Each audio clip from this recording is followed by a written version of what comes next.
BJP का वो योगी जिसका 30 साल पहले यूपी में चलता था सिक्का, दुश्मन भी उसके सामने झुकाते थे अपना सिर।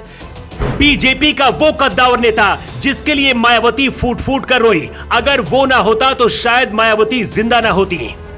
मायावती के लिए वो हजारों की भीड़ से टकराया, गेस्ट हाउस कांड में मायावती के लिए सगे भाई की तरह रक्षक बना।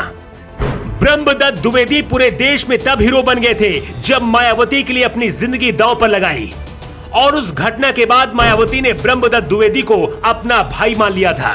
1990 के आसपास भाजपा नेता ब्रह्मदत्त द्विवेदी की यूपी की राजनीति में तूती बोलती थी। उस जमाने में ब्रह्मदत्त द्विवेदी का कद बीजेपी के अंदर बहुत बड़ा था। यूपी का हर छोटा बड़ा नेता उनसे दोस्ती करना चाहता था। ब्रह्मदत्त द्विवेदी की ताकत को आप ऐसे समझ सकते हैं कि पार्टी तो छोड़िए, विरोधी भी अपना झगड़ा सुलझाने के लिए ब्रह्मदत्त द्विवेदी के पास जाया करते थे। 2 जून 1995 की बात है। मुख्यमंत्री की कुर्सी पर बैठने के लिए मायावती और मुलायम सिंह यादव के बीच टकराव हुआ। उधर मायावती खुद मुख्यमंत्री बनने की तैयारी कर रही थी और इधर मुलायम सिंह यादव ने गेस्ट हाउस कांड को अंजाम देने के लिए अपने आदमियों को रवाना कर दिया। उस दिन मायावती लखनऊ के मीराबाई गेस्ट हाउस में थी। लोगों की भीड़ ने गेस्ट हाउस को चारों तरफ से घेर लिया। हर तरफ हंगामा हो रहा था। पुलिस सिर्फ तमाशा देख रही थी और सपा के कार्यकर्ता मायावती को गेस्ट हाउस में खोज रहे थे। मायावती ने खुद को बचाने के लिए कमरे में बंद कर लिया था। सपा के समर्थक मायावती को पकड़ने के लिए दरवाजा तोड़ रहे थे। तभी उसी वक्त बीजेपी नेता ब्रह्मदत्त द्विवेदी किसी हीरो की तरह मायावती को बचाने के लिए पहुंच गए। कमरे के अंदर मायावती छिपी थी और बाहर मायावती को पकड़ने आए सपा के सैकड़ों समर्थकों से ब्रह्मदत्त द्विवेदी अकेले ही भिड़ गए। ब्रह्मदत्त द्विवेदी को लाठी चलानी आती थी और वो लाठी के दम पर ही एक साथ 10-10 सपा समर्थकों को पटक रहे थे। ब्रह्मदत्त द्विवेदी का उस वक्त बहुत बड़ा नाम था। आने वाले वक्त में बीजेपी के मुख्यमंत्री के दावेदार भी थे। यही वजह थी कि उनके ऊपर हमला करने की भी किसी की हिम्मत नहीं हो रही थी। ब्रह्मदत्त द्विवेदी ने ही उस दिन मौत के मुंह से मायावती को जिंदा निकाला था। इस घटना के बाद मायावती ने ब्रह्मदत्त द्विवेदी को अपना भाई मान लिया था।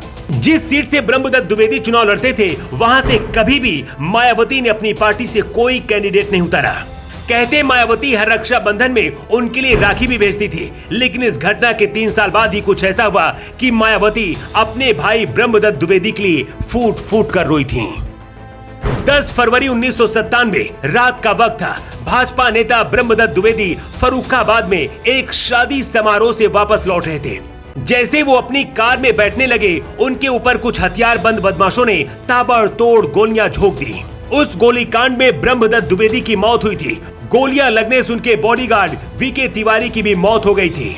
इस हत्याकांड को अंजाम देने में मुख्तार अंसारी और गैंगस्टर संजीव जीवा का नाम सामने आया।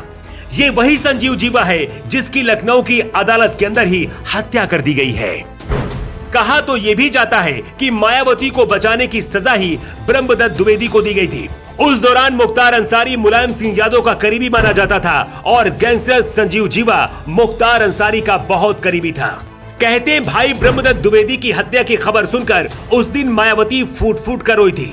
मायावती ना तो ब्रह्मदत्त द्विवेदी की जाति की थी, ना ही उनकी पार्टी की थी, लेकिन इसके बाद भी उन्होंने अपनी जान दांव पर लगाकर मायावती को बचाया था। जो लोग जाति के नाम पर वोट मांगते हैं, उन्हें ब्रह्मदत्त द्विवेदी जैसे नेता से सीखना चाहिए कि राजनीति क्या होती है और कैसे करते हैं। करीब 26 साल बाद ब्रह्मदत्त द्विवेदी की हत्या करने वाले संजीव जीवा को लखनऊ की कोर्ट में ही मार दिया गया। भले कोई कानून व्यवस्था पर सवाल उठाए, लेकिन मायावती बहुत खुश होंगी क्योंकि उनके भाई को 26 साल बाद इंसाफ मिला है। वैसे ब्रह्मदत्त द्विवेदी ने जिस तरह से मायावती की जान बचाई थी, उसे लेकर आपका क्या कहना है? अपनी राय आप कमेंट बॉक्स पर लिखकर जरूर बताएं। द राष्ट्रहित के लिए ब्यूरो रिपोर्ट।